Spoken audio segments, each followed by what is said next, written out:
Oi, gente, bem-vindos de volta. Vamos continuar aí o assunto. O que eu estava falando mesmo? No vídeo passado, estava falando de calor sensível. É aquele calor que, quando é absorvido por um corpo, ele ganha, ele aumenta a sua temperatura, né?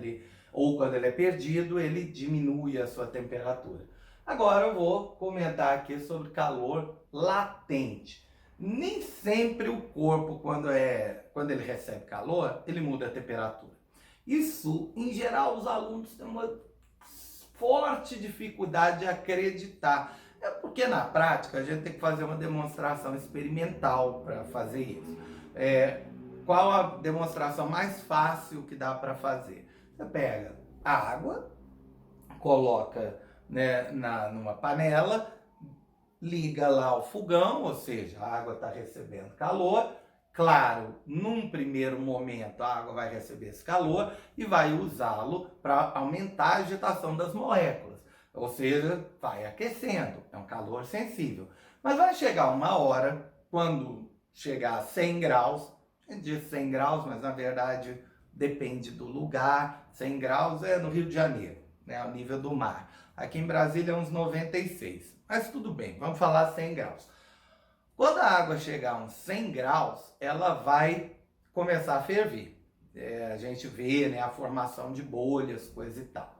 E aí, se a gente colocar um termômetro neste momento, depois que a água já começou a ferver, se a gente botar um termômetro lá e verificar o que está acontecendo com a temperatura enquanto a água está fervendo, a gente vai visualizar que a temperatura vai estar 100 graus o tempo inteiro, enquanto a água estiver fervendo. Inclusive, você pode botar a chama mais alta, a chama mais baixa, aumentar a quantidade de calor fornecida, diminuir a quantidade de calor fornecida, que a temperatura vai continuar 100 graus o tempo inteiro, né, durante a fervura, né, durante a ebulição da água.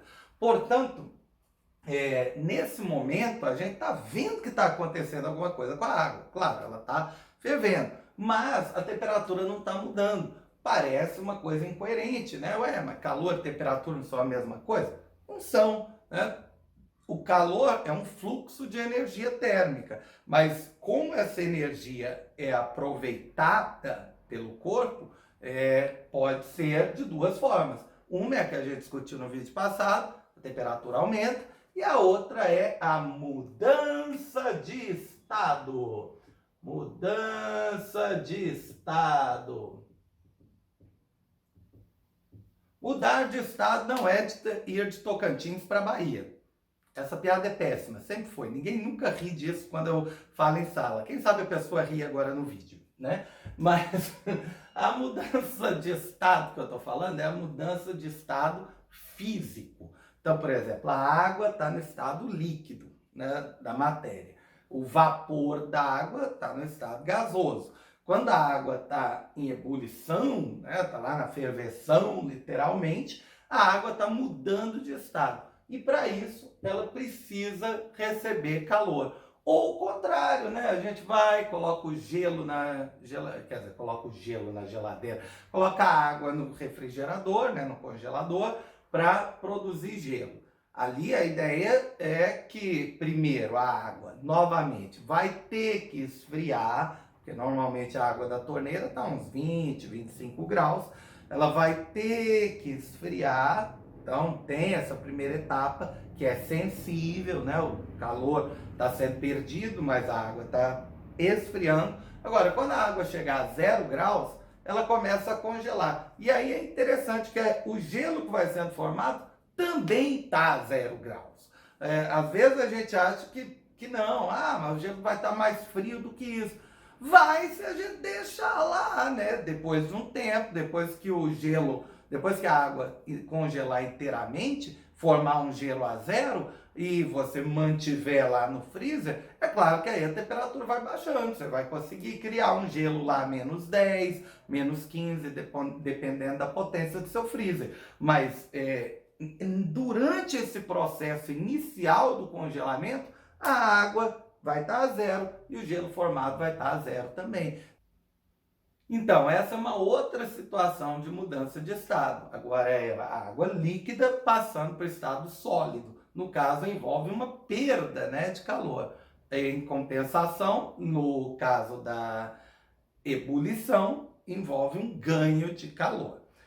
Então, aliás, compensa a gente dar uma lembradinha, né, nesses nomes. Então, sobre esses nomes, primeiro vamos lembrar os três estados clássicos da matéria. São descritos aí desde a Grécia Antiga, que são o estado sólido, o líquido e o gasoso. No estado sólido, as moléculas têm pouca mobilidade, elas têm uma coesão, digamos, entre elas, mantendo as moléculas mais ou menos organizadas ali no estado sólido. No estado líquido, grupos de moléculas conseguem se movimentar um grupo em relação ao outro.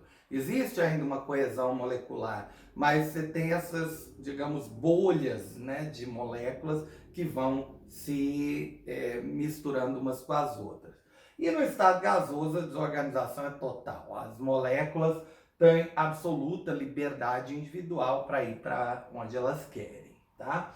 Então, existem outros estados da matéria, estado de plasma, estado condensado da matéria, mas isso não vai dar para a gente discutir em grandes detalhes, tá? Vamos ficar em cima desses três aqui e lembrar os nomezinhos. Os nomes são os seguintes: quando a substância passa do estado sólido para o líquido, no cotidiano a gente diz que o gelo derreteu, mas tem um nome técnico, chama-se fusão. Fusão. Por exemplo, o gelo derretendo, ou o chumbo, quando ele chega a 300 graus Celsius, mais ou menos, 370 eu acho, ele derrete também, né? É até complicado levar o chumbo até essa temperatura. Os nossos fornos não chegam numa temperatura dessa. Mas chegou em 370, derrete até mais fácil do que gelo. É esquisito, né? Mas é verdade. O gelo é uma substância, por que pareça, difícil de ser derretida, em termos de gasto energético. Daqui a pouco eu explico por quê. Então, esse processo aqui envolve ganho de calor, recebimento. O gelo tem que receber calor para se transformar em água líquida. E a água tem que receber calor para se transformar em vapor d'água. Claro, temperaturas diferentes. Por exemplo, o gelo, né, ele vai do sólido para o líquido a 0 graus. A água vai do líquido para o gás a 100 graus. Mas, né, aqui eu não estou representando os momentos, né, dos aquecimentos, só os nomes das transformações. Esse aqui tem vários nomes: evaporação, ebulição, vaporização, calefação. Vou chamar simplificadamente de evaporação. Beleza? Este processo também envolve recebimento de calor. O processo contrário, que é do gasoso para o líquido, envolve perda de calor. A gente chama de condensação ou liquefação, também é o nome. Então, é o que acontece se você, por exemplo, toma um banho muito quente, né, com as janelas todas fechadas, a porta fechada do banheiro, dali a pouco, né, o vidro do espelho, né, fica todo embaçado. Por quê? Porque aquele vapor d'água que está ali dentro encosta naquele vidro, que é um pouco mais condutor, perde calor ali e acaba condensando, né, devido à perda de calor. Aí forma aquela superfície de água, né, que embaça o espelho. E do líquido para o sólido, a gente chama, essa é difícil, solidificação. Solidificação. Às vezes pode chamar de cristalização também, dependendo do sólido que é formado aqui. É raro a gente ver o processo onde um sólido vira um gás. Geralmente a gente conhece a naftalina, às vezes o iodo, são poucas substâncias mesmo. Gelo seco, que acho que é a mais sensacional, que você pega uma pedrinha de gás carbônico, tá lá a menos 30 graus aquele negócio, joga num líquido e, né, aquilo vira uma quantidade inacreditável de gás, né? E levando em geral partes do líquido junto. Então dá uns efeitos, né, bem divertidos. Então esse processo direto, vamos até usar uma outra cor para a figura, né, não ficar tão poluída. Esse processo aqui direto chama-se sublimação. Sublimação. Também envolve ganho de calor. E o contrário, que é o que acontece, por exemplo, com a naftalina no corpo da barata ou de algum inseto. O animal respira por uns buraquinhos, né, ao longo do corpo, ele absorve aquele vapor e aquele vapor se cristaliza, vira um sólido ali dentro, entope e mata, né, a barata asfixiada. Lindo, né? Isso chama-se ressublimação.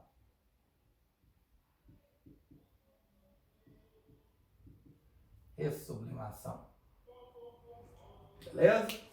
É um processo que às vezes também é chamado de sublimação. Não consigo entender isso. Porque que alguém chamaria o processo de ida e o processo de volta pelo mesmo nome, né? Mas fazer o quê, né?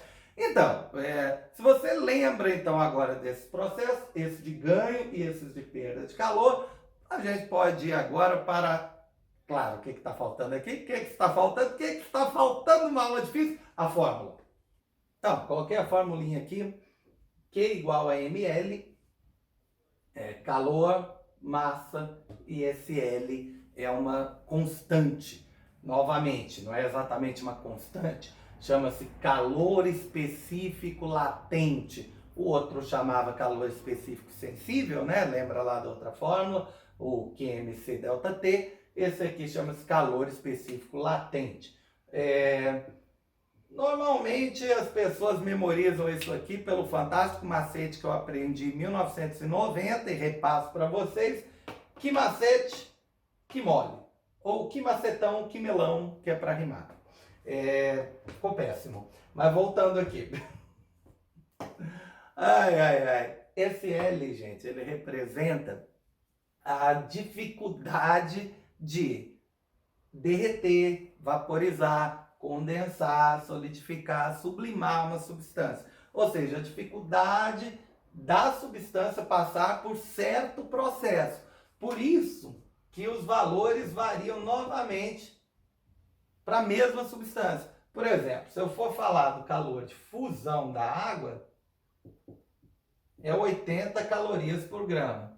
Isso significa 1 grama de gelo precisa receber 80 calorias para derreter. Em compensação, o calor latente de vaporização da água é 540 calorias por grama. É bem maior, quase 7 vezes maior. É bem mais difícil vaporizar a água do que derreter o gelo. Envolve uma quantidade de energia muito maior para quebrar as forças trocadas aí entre as moléculas e realmente deixá-las mais livres, leves e soltas, né, no estado gasoso. Daí a gente tem, por exemplo, um processo no corpo, né, o suor, que é utilizado por nós, mamíferos, para conseguir perder calor. A gente se alimenta e a gente tem que, né, quando faz um exercício, quando faz qualquer atividade que envolve algo muscular, você tem uma transformação dessa energia, no fim das contas, em calor liberado para o ambiente.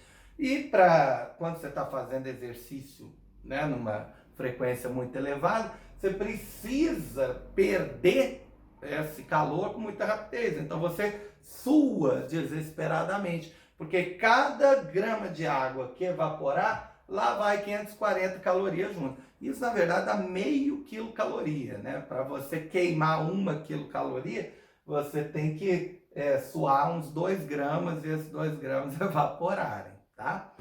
Então tá Então, beleza, acho que por hoje também tá bom. Nessa próxima aulinha, no próximo vídeo, eu vou fazer alguns exercícios. Então, continue assistindo aí, depois de, né, ter feito suas anotaçõezinhas, continue assistindo os vídeos. Beijo!